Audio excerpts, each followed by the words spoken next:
Polar bears are bears of ice, equipped with thick fur, dense body fat, and specialized paws and claws. They are extraordinary predators, uniquely adapted to the harsh conditions of the Arctic. And today we're going to combine observation and art to focus on polar bears using pastel and learn more about polar bear natural history. Hi, everyone. My name is Mike Fitz. I'm the resident naturalist with explore.org, the world's largest live nature cam network. And welcome back to Drawn to Explore, a series of programs where we use art to further enjoy and learn about wildlife that are seen on explore.org. And to guide us today is our artist. I'm joined by my co-host, artist and designer, Sara Wolman. Sara, how are you? I'm doing really well. I'm glad to be diving back into this today. And thanks everyone for having me. I'm super excited to share how we can use pastels to capture polar bears. They have a lot of really interesting and distinct features. And I found this technique is really perfect for emphasizing their varied colors in their furs and their shadowed contours. So we'll be spending most of today playing with light and colors. And Sara, the sketch we're making today is a bit different than some of the other ones that we've done in this program previously, because again, we in those we were primarily using pencil and pen, maybe a little bit of watercolor wash, but this is a different use of tools that we're focusing on right now. Yeah, I thought it'd be kind of cool to shake things up and also use a medium that'd be really useful and easy to use if we were actually doing this in the field, because oil pastels are kind of like a really heavily pigmented crayon, if we're going to put it lightly. So today we're going to be using black paper to kind of really bring out the colors of the polar bear. I like to use black paper when I'm using heavily pigmented tools just because the colors really pop. We're using our oil pastels. You can get anything from ones you just get at the dollar store to super high-end ones. Doesn't matter, especially if we're just starting out. We're going to start with some pencil, some graphite, maybe use a little bit of white pencil a bit to kind of outline it a little bit more. A blender is really helpful too. And then we have our reference photo too today that you can look back on. And you were even mentioning to me that if in a pinch, if you wanted to follow along right now, you don't have oil pastels with you, you can use crayons. Is that right? You totally can. Sure, you won't Yeah, be able to okay. blend quite the same way, but you'll still get that really nice pigmented result with it. So yeah, we're keeping this really open, really fluid. Again, too, you can always look back on this video. It'll be posted on our channel. And so I'm really excited for everyone to follow along with what we are actually doing today. And I want to encourage everybody who is following along to share their sketches on social media using the hashtags drawn to explore, or you can send them in directly to us if you want to show them to Sara and I at the email address feedback@explore.org. And if you're watching this on explore.org, look for the reference photo in the comments at the bottom of the page on the live chat channel. If you are on YouTube and you're watching the event there, please ask the chat moderators for the link to that photo. So let's start today by taking a moment to observe polar bears in footage from our live cameras in Churchill, Manitoba. This is brought to us through our partnership with Polar Bears International. And, one of the things that I notice about polar bears is their head shape. It doesn't vary as much as what you see in brown bears. So I know a lot of our audience are fans of the brown bears in Katmai National Park in summer. You're not going to see really like the distinctive facial or as distinctive facial characteristics in polar bears as you see in brown bears. And then their ears are relatively small. Sometimes in other bear species, black and brown bears, they can have really big poofy ears occasionally. Polar bears don't seem to have that. And I suspect that their small ears are adaptations to reduce heat loss in the cold air. And I wonder if their streamlined shape of their forehead and their muzzle might provide an advantage when they are hunting seals and need to shove their faces in breathing holes that the seals maintain in the ice. But maybe their most dramatic and noticeable feature, Sara, is their fur. Polar bear fur is specialized for the Arctic. It often appears white, but it really lacks pigment. Their fur is transparent and hollow, so it scatters and reflects visible light. And we were talking last week, Sara, about the subtleties of polar bear fur. It isn't a single hue. It doesn't always look white, and its qualities help provide the bear with superb camouflage. Right. And as you can see, even some of these clips that we just posted, sometimes the bears look really yellow, sometimes they look more white or even brown, and they really start to blend into their background there. And that's what I think is so fascinating. One of the reasons why I chose polar bears as our topic today, because artistically speaking, there's actually so many colors going on in there, even though we mostly just consider them as white. So that's what I think is going to be really fun today about our blending techniques, adding some colors that we wouldn't normally think is in a polar bear's coat, and putting that all together to make one polar bear head, I guess. So we're going to kind of think about how the light hits the bear's fur. They're going to be creating a bunch of range of highlights and shadows. And as we're observing, this is really going to guide us as we're working on our drawing today. So we're going to get ready to sketch the basic outline of our polar bear's head on black paper. But before we jump into that, we're going to go over a few pastel techniques. Now, I needed to even practice a little bit before I started because I haven't used pastel in a really, really long time. And I had forgotten actually how much fun it can be. So I wanted to kind of test out, oh, hello, special guest. Yeah, I have That would be a a fun dog coat to who, draw. yeah, she wants to join us for the program today. But yeah, as I was saying, it's pastels for me. I hadn't used them in so long. I used to really love using them, and so I wanted to try out a few techniques before I dove in and kind of discuss a little bit more how we're going to use this as a medium. So the first thing I did is I'm taking white here, and again, we're using black paper, so this is going to pop a little bit differently than it would on a normal like white piece of paper. And when I start pressed like really, really hard, so not kind of the opposite of if you're using colored pencils where you start really light, you press really, really hard, really get that pigment on there, and then you start to like slightly release it as you kind of draw with it, and that makes it lighter. You can see the black pop through in that top patch up there. And now I'm taking white and red and I'm blending it together just to show you how you can kind of meld the colors together and create that pink. So I started on one end with like really, really dark, heavy pressing on the white, and the other end really, really dark pressing with the red. And then I kind of drew them up next to each other, had them blend into each other, and then use the white to kind of make that more of a pink in the middle. So this is a really good example of how you can mix colors. This one's a little bit harder to see, but I wanted to show you an example of like the really black dark color here. Again, we're just experimenting, playing with the different pigments and seeing how they move together. And now I'm kind of making a darker, darker red in here. Just again, pressing harder. Don't be scared to do that. You can always blend over things or add other pigment if you need to. I press into that, and then I am blending in the middle there to kind of create that darker red shadow, and it creates a gradient. So if we're using, if we're doing something colorful and over the top, that's really, really helpful to kind of blend that in there too. And this isn't one I'm doing with black and white. It's really good for like shadows, highlights, and kind of giving it that more like smooth sort of blended feel there. And I made that sort of gray there. And again, the key here is really pressing hard and putting that pigment on the paper specifically to really try and get that on there because it blends a lot more smoothly that way. I'm doing here I put the black down and I'm just taking my pastel and then like pressing hard and doing little dots. So this would be really helpful for like textures at the end, which I kind of do in this demonstration today. So if there's like tiny textures that you want to get that you don't want that blended sort of thing in there, that technique, that's where you kind of just do almost like a stippling, like a dot, dot, dot, dot, but again, pressing really, really hard. And this last technique, I think I have one more actually after this one.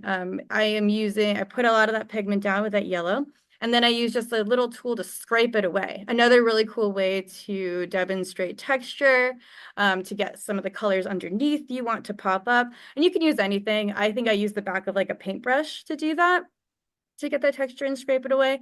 And the last one I demonstrated there was to kind of show you how to make a color pop. So if you noticed earlier when I was putting the red down, still kind of fading into the black. But if I put white down first and then put color over on top of it, it makes that color pop a lot brighter, as you can see. So like even looking at the yellow compared at the top there compared to the yellow I just made there with the white, that's a good way that's how we are using our base layers when we are doing this. So there's a lot of like layering techniques to kind of build the color that we're looking for here. And when you blend those colors, do you have to take care to clean the oil pastel that you last applied? I can see how like black, if you apply black and then you apply white, the black could easily contaminate the white. So if you go to something else and Easily. you're creating a gray. So is that something that you just have to pay attention You to? do, and I'm so Okay. guilty of not doing that and then being like, ugh, and I have this random color in there. And usually, I've taught myself to like work with it and keep rolling. But yeah, it's helpful. Sometimes I'll just take my finger and then just like kind of scrape it off as I'm going a little bit, or you can even take a paper towel and like wipe the top of it and go back in if you want more of that pure pigmented color. Sometimes it's nice, like Bob Ross says, a happy accident, and you get a color in there that you're like, oh wow, this actually fits really well, and that you can kind of keep rolling with it.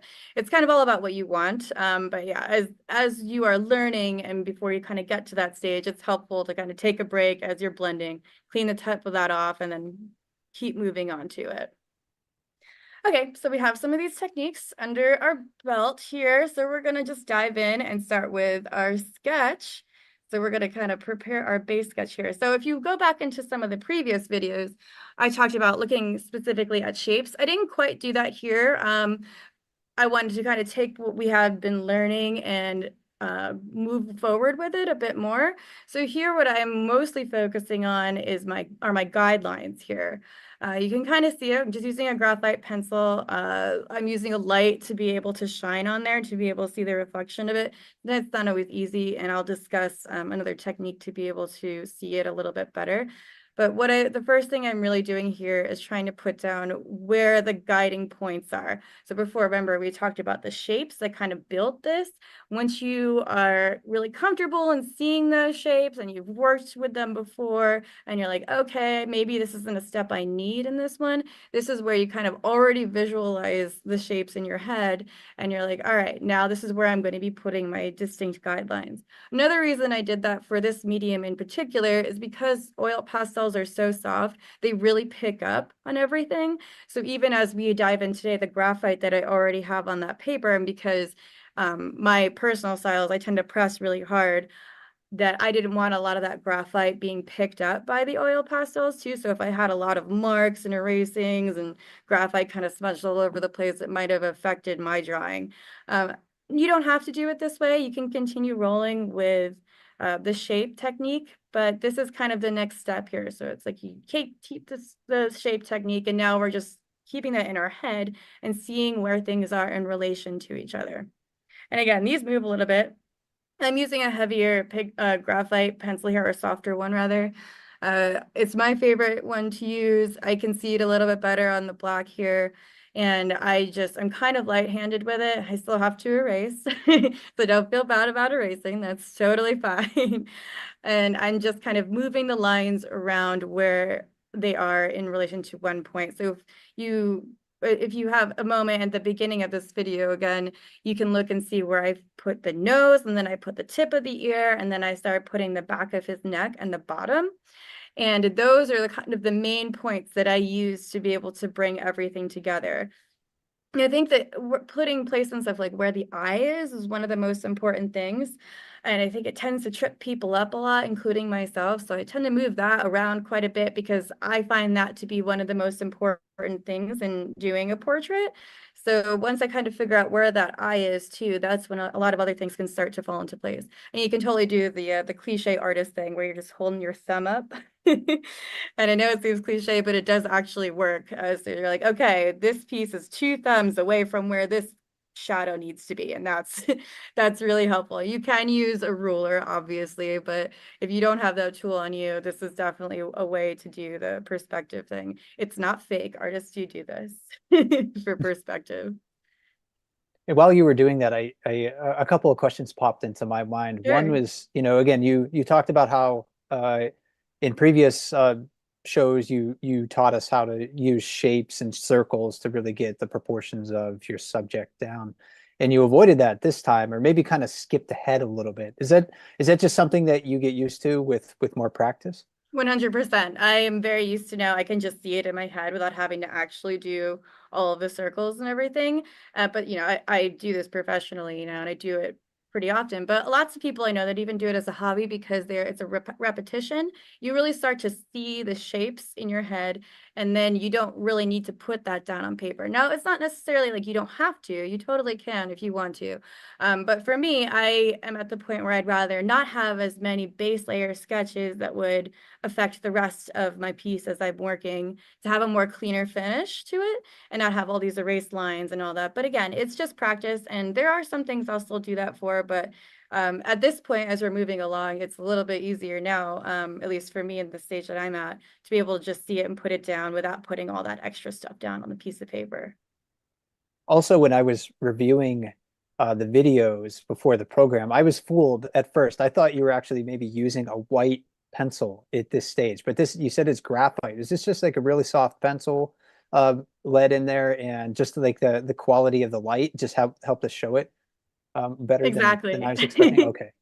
Yeah, exactly. It wouldn't be so easy, especially for me, if I was just outside and you don't have a direct light source. Like I have like an actual table, like drawing lamp, like on my table, so I can shine that on there to be able to see it better. But it's a really good point, and that's why in this next little video that we have, here's a technique that you can use. It's just your white colored pencil. And you can just take this to kind of highlight the major parts of whatever that you're doing so you'll be able to see a little bit better. Because although, yes, in this particular example, you might be able to see the graphite, it is a soft pencil, like you said. Not everyone's able to see that super well or has like a desk table lamp that they're working off of. So you can just take a little white colored pencil, and keep in mind, it's not easy to erase white colored pencils. So be confident in the lines that you already had there. So you can take that and kind of just go over some of the main parts there. So I liked to do it on on like the nose, the mouth there, the ears, the eyes, and some of the areas where I was going to put different shadows where I marked those, just so that I'm not getting completely lost as I'm starting to blend and go over with color and forget where I wanted to have those. But it's just, you don't have to do this one. I use it sometimes if I'm having trouble seeing what I'm doing there. Yeah, I was wondering about the erasability of that white pencil. Is that just like a colored pencil, which It's is just a colored pencil, yeah. okay? Not super, you can get colored pencils that are erasable, but I never find them to be fully erasable because they're pigmented. They're made differently than like graphite pencils. So you can do that, but that's why I said you have to be a little bit more confident in where your lines already were. And putting that down just might give you a better visual guideline so that you're not getting lost. So something, and I, again, too, in that video, I didn't go over everything with it. I kind of did the main parts where I was like, oh, this is going to be an important feature that's going to bring this polar bear to life. So I want to make sure I'm not messing that up. So really just a few features there that I highlighted over and was happy with that, and then moved on. And now we, in a sense, there's a bit more fun added to the process because you're starting to use color, I think, in the next step. Mm-hmm. Yep. So that's what we're going to do next. You know, we have our base down, we have our sketch, and this is the fun part, even though it can be scary for some people, but this is where we're committing and we're putting our oil pastel down. So remember about oil pastel too. It's not erasable. It is oil. But the nice thing about that is it's really easy to rework. So I'm starting really dark on this first because I wanted to get like the undertones. And as some people know, and I am familiar with too, polar bears actually have really dark blackish colored skin.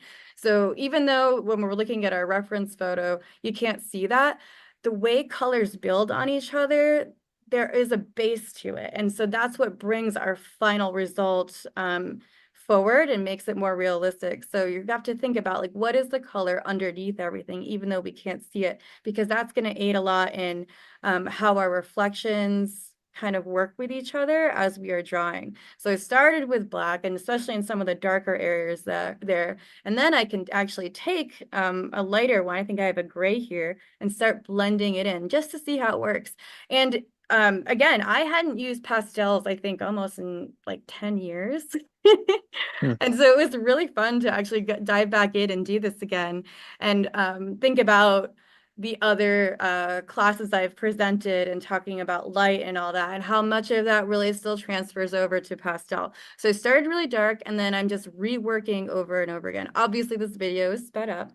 You can look back on this, but feel free to follow along too. But I wanted to start with the nose here because that was the darkest part of the reference photo. And then I was like, okay, I can build on top of that. And so I'm just using a gray here. And if you feel the oil pastels, they're not like chalk. They're not quite like crayons. So I would say they're a little bit more like crayons because they are a little bit like the waxier oil feel. So you can really kind of blend that stuff in. Up here's a good example of me cleaning Oh my yeah, oil there it is. pastel. Yeah. Yeah, there it is. And would you could you do the reverse if you had to, or if it seemed like the layering was white on or excuse me, black on white. So let's say Mhm. like the base layer was white. Could that work, or is that kind of like the black a little No, too it overwhelming? definitely can work. That's the Okay. nice thing again about it works differently if we were using chalk pastel. That would be a completely different conversation. But because Okay. it's oils and they're so heavily pigmented, you can build on stuff, and if you mess up, you can just go over it. Obviously, you have to be careful to not like completely blend out everything and make it kind of like messy, which happens, learning curve. I've been there so many times. But the nice thing about this is like, oh, if you messed a color or you screwed up in some way, you can put pigment back on over it. But yeah, I would say one of the most important things in doing most paintings or drawings or anything that has layers of color in it, especially like this polar bear, is doing the base color and really kind of observing and thinking about that. And that's why it's really helpful to kind of know more about the subject that you're drawing. So for example, with the polar bear, we know that they have a really dark colored skin. So that's where I'm going to start. Even though I can't visually see that immediately, I can see where some of the shadows are and where some of the pigment comes out, especially around like the nose and the mouth area. So that kind of gives me a hint to be like, all right, we're going to start darker in this area, and then we're going to kind of move out and then put more highlights on top of it. And so that's what I'm Yeah. doing even more here, kind of like branched it out a little bit more, smudge it out. You're going to see this like throughout the next couple of videos too, how I just kind of move the color as I'm going. And I adjust it quite a bit too. There's a few times where it's like, oh, I don't like the way that this shadow is working. And so I'll start to like even move the entire like a shadow over. And that's really just by using some pigment, putting it on there and blending. You can see I have my blending tool next to me too. It's one that you can use for charcoal.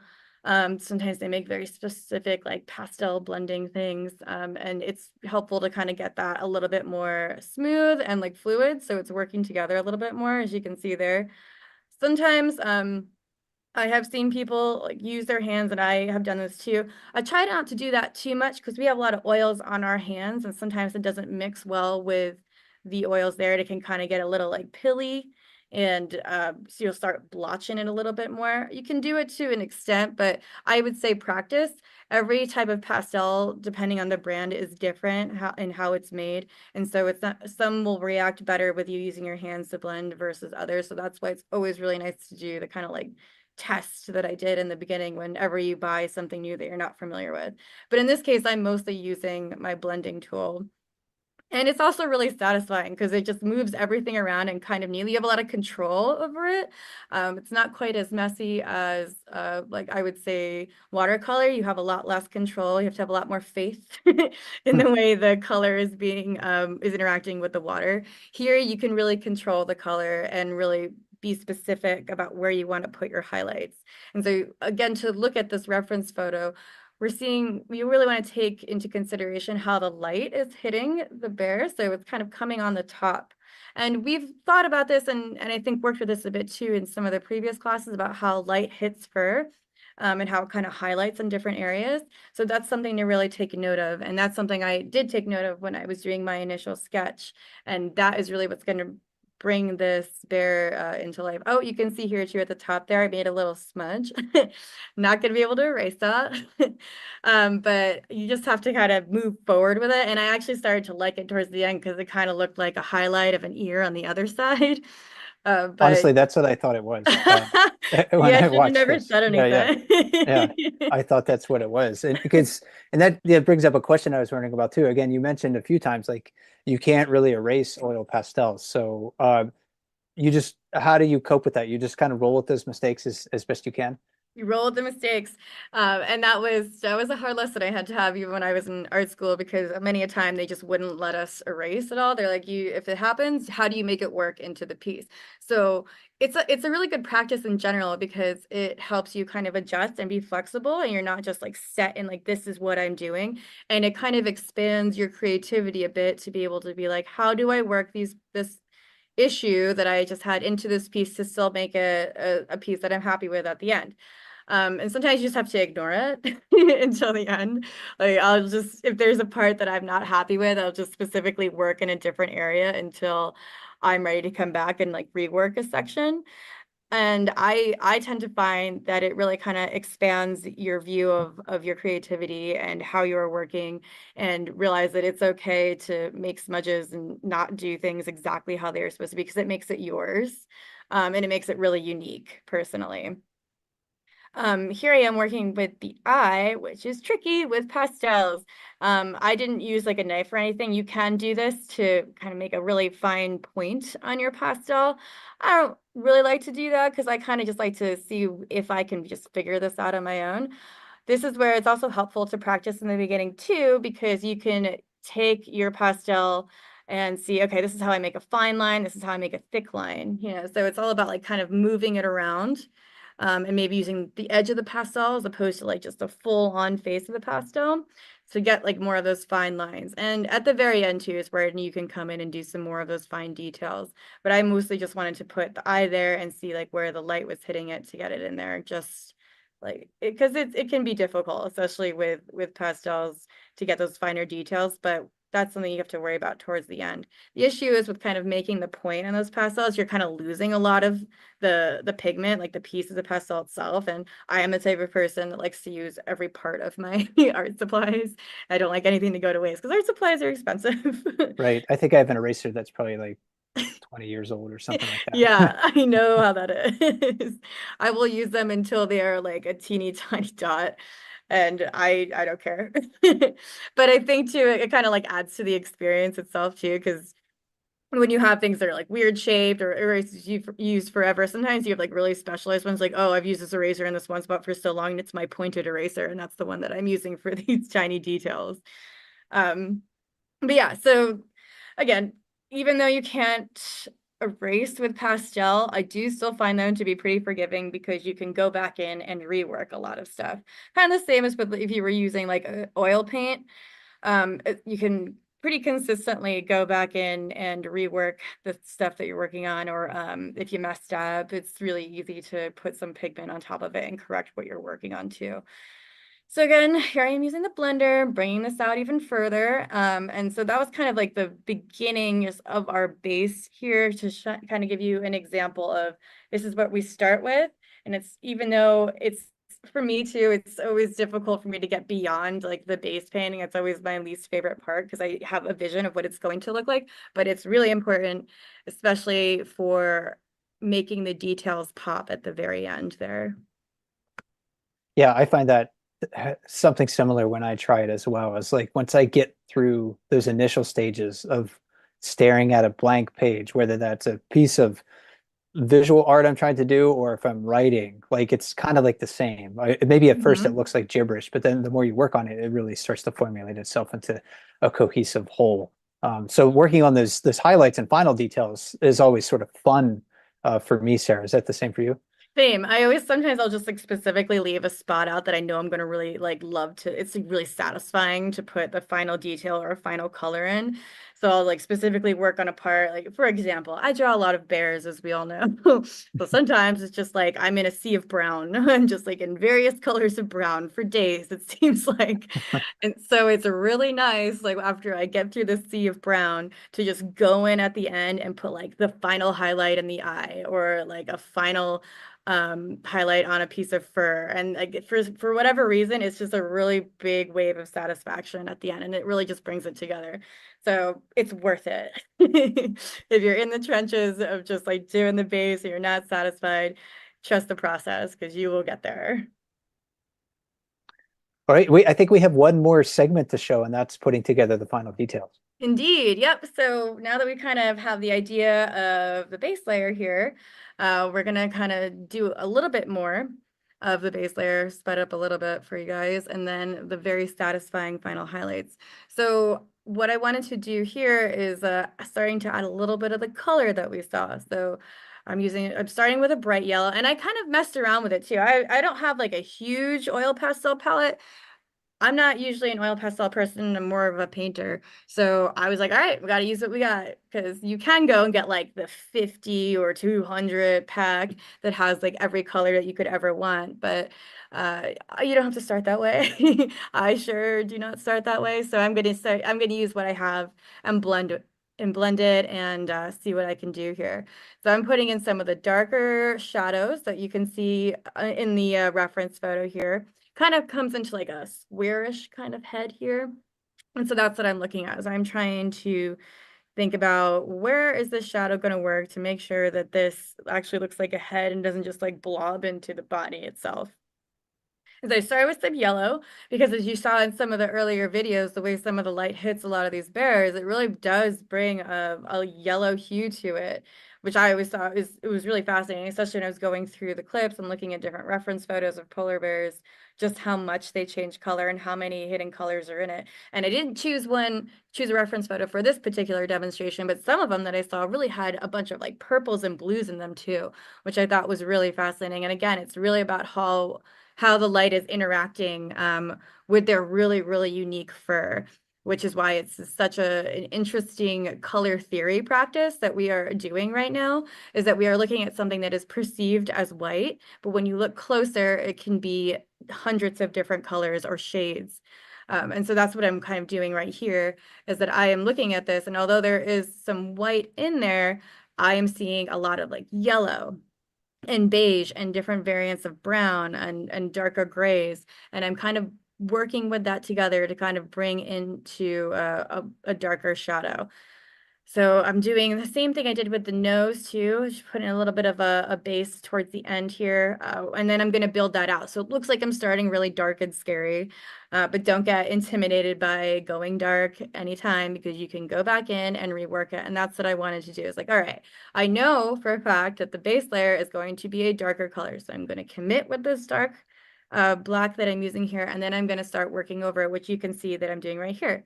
Another thing that you can do too, and I did it a little bit in this demonstration, but not the entire time because I wanted to show two aspects of this, is that you can use the color of the paper that you're using. And I've done this before in some of our other classes that we've done, or demonstrations, that I've used like the white from the paper itself to aid in like making a highlight.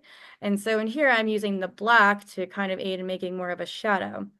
So you can see that in different parts of this illustration that I'm doing, that I don't always need to use, if I know that the paper is very similar to the base color, sometimes I can use the base as just like something I can blend into, as opposed to adding the black pigment. So I did a little bit of both in this, just so that we can see the two different techniques here. And you Yeah, can see that's an efficient use of negative exactly. space and material too. Like, you don't Yes. need to necessarily apply as much black. Save yourself maybe some money and some resources in the Yes, long because yeah, there's the trope of a starving artist is quite real. run. Art supplies are not cheap. But yeah, exactly that. And also sometimes it's hard to get the stuff that you need. Not every place that you live, and most places that I've lived, which has been incredibly remote, they don't have things like this. So you have to make do with what you have. And that does save it. And it's a good practice in training your eye to see how shadows and light work. So how can you achieve what you're wanting with just a few strokes? So you could technically do this bear without using all the black pigment, but I wanted to show how you can blend and how you can also use the base layer or the paper that you're using as a method to bring out these highlights and these shadows. And so as you can see, I'm still just reworking it, but note too that I'm not just putting on like white. Like I start with a black, kind of bringing in some of the brown. I have still some of that yellow up there in the face there, and the gray. And so I'm really just like working it and working it in. So it's really layer building that I'm doing here. And now I'm starting to put in some of the lighter colors, and see, it's pretty satisfying to start to put that lighter stuff in. You're like, oh, okay. I'm seeing how things are starting to interact and work with each other a little bit better. But again, it's a process, and I really actually enjoy doing this because it's very meditative. You can really zone out and just get into seeing like where the light is interacting, where I need to add more color, where I need to blend a little bit more, and be like, all right, like this is a spot that I'm going to start really adding some highlights here, which is what I'm doing here, and trying to bring in a little bit more of the texture of the fur. Um, and then I blend it out a little bit. And the nice thing too about the blender is you can leave some more of those like jagged edges that you want if you wanted to bring out some more of the texture that you're seeing, and you can blend some other parts with it. So it's just kind of a technique that in the beginning, when I showed you how to do the like press really hard and then keep your pastel lighter and lighter and lighter as you go. As you're doing that, it doesn't have that like thick pigment. It kind of just comes across as like a little bit sketchy and scribbly. And that's really nice for doing texture such as fur. And then you can take your blender and blend parts of that if you want to, or leave parts of it. And again, it's building. We're doing layers here, and that's how you kind of get it more of a less of a 2D experience, more of a 3D like visual, like giving it depth experience there. When So you're the looking at the fur pattern mhm. too, could you use not only like the direction of your strokes when you're applying the oil pastel, but also like any sort of blending? Could that be utilized to kind of like carry, I guess, the direction of fur down on the paper? 100%. Yeah. So when you're blending, you can do if you're just trying to blend like maybe a solid base color, you do like circles. But if you wanted to blend it in a way that looks like the fur color, or the fur direction, you just take a really close look at the fur direction and then mimic that with your blender. So that will Okay. kind of like blend it all together, but in that pattern. Very similar to like if you were using a pencil, you can take like the very tip of that blender and do that. It's almost like drawing with that. With some of the techniques that I showed in the beginning, the one where you can kind of scrape some away, that would be really helpful for something like this. If you wanted to really dive into the texture and the fur patterns, you can actually scrape some areas away, and that would the part that you scraped away would actually be like the negative space and kind of add to the shadow Hmm. there. So it's just something that you can try if you'd like to. I didn't really do it too much on this one because I was having too much fun just putting in layers and layers and highlights and shadows. But that is a way if you wanted to do more of the like hyper realistic stuff. This one's very much more like impressionistic and didn't take me too terribly long to do. But some of the ones where you're really trying to commit to the detail there, that's when that can be really, really helpful. And then as you can see here, I'm starting to really put in some of that bright white. And this is, again, where it gets kind of fun because your whole piece starts to come together a little bit more. And so I'm taking that and kind of just following where like the top of the lines are and seeing where the fur kind of gets caught by the light, like on the paper. And that kind of adds a little bit more realism to it. So when you take a really close look at this reference photo, you'll really be able to see what I would say, take a note of where the fur kind of hits the negative space behind the polar bear, because those little fine details really kind of gives it life as opposed to one like blob shape. And then my favorite part too is also putting, like I said earlier, the highlight in the eye. Right. And that Yeah, does capture that make a big reflection of that light. difference. That's really what I think brings the piece alive, is doing that. And I use my blender here too to kind of take that hard pigment, like I showed you, like kind of that stippling technique is what I did. And then I took my blender to kind of blend part of that down into it a little bit more. Because eyes, even if you take a close look at our own eye, they are a variety of colors depending on how the light is hitting it. They are never a flat color. So the light usually hits the highlight and then comes through the eye. And so that's a nice highlight to capture when you're doing it, because it gives it a more like lifelike, realistic look. And then I'm just putting some final textures on here, using kind of a lighter uh, touch on my pastel to really bring home those the fur patterns and making them look a little bit shaggier and not so blended through. And I think, again, those are the kind of things that really help bring them to life a little bit more. It's like that bear is definitely in the Arctic. Well, you can really see how it came together. Again, just building upon layer and upon layer. And I'm wondering, you know, what did you learn from this process about polar bear furs that you didn't notice before? For me, I really do see how the color of the fur changes with light and shadow, and that's an adaptation that provides camouflage when they travel and they hunt. And so polar bear fur is almost always like nearly the color of the snow, no matter the lighter hue. It doesn't match the snow 100% straight up. Like it's not a pure white. It never is, but it's very, very close Yeah, and to neither that. is snow. That's the Right. neat thing to think about is like Yeah. snow is the same thing. It's almost like the absence of color, but like in a lot of ways, like it's taking on the shadows of the light. Actually, I think we had a really cool clip of a bear that was high, like laying down that we could barely see. No pun intended. Yeah, that's a great contrast there between the snow on the bear's Hmm. fur. And I think a lot of these bears that we see in Churchill, like they've been on land for a few months in some cases, so they can be a bit dirty. I think they're going to be cleaner once they get out on the sea ice and they start rolling around, cleaning their fur, things of that nature. But yeah, it's fascinating to watch just how much their fur changes from hour to hour, minute to minute, depending on the amount of the light and catching shadows and things like that. I think they could be really challenging subjects to really do a study on if you were looking at polar bears in different light. Just taking screenshots from the webcams, different times of the day, for example, could get you started in that process. 100%. And it would be a really good way to start to train your eye to how light works and how light refracts. And it gives you a whole nother appreciation for how special their fur coat is. It really helps them camouflage and stand in or blend in or stand out depending on what the sun is doing.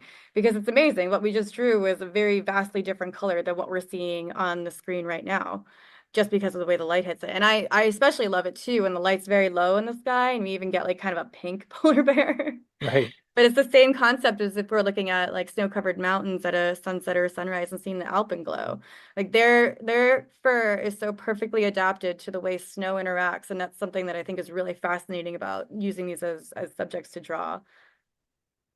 Yeah, you would think maybe I would just need a lot of black or a lot of white to get started with polar bears, but you may need a lot of gray. You may need a lot of yellow. You may need a lot of pink, a lot of brown, depending on what they happen to be doing. So, Hmm.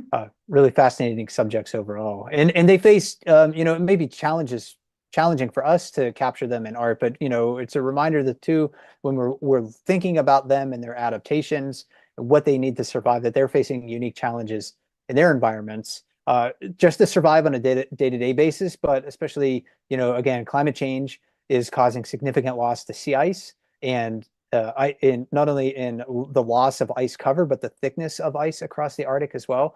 And no single person can solve the harm caused by climate change. But, if we're maybe even a little ways, if we make an art piece that we can maybe better appreciate their beauty, understand what they need to survive, and also it can serve as a conversation piece to raise awareness for their conservation. Exactly. That's kind of a lot of what I do or specify like in my work piece is it's not necessarily just about the subject that I'm doing. It's about the greater message of conservation and bringing that all together and raising awareness. And so that's what everyone is doing by drawing these pieces and participating in things like artist-naturalist classes or even just going outside and sketching. Well, I want to thank everybody for joining us again for this episode of Drawn to Explore.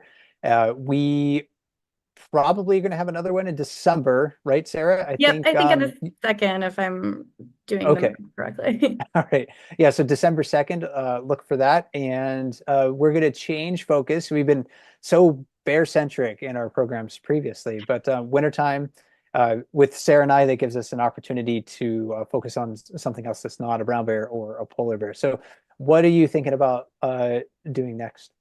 So next class, I think we're going to do an underwater scene, which I'm very excited about. Switch it up a little bit. I do need a break from drawing bears, even though I love it.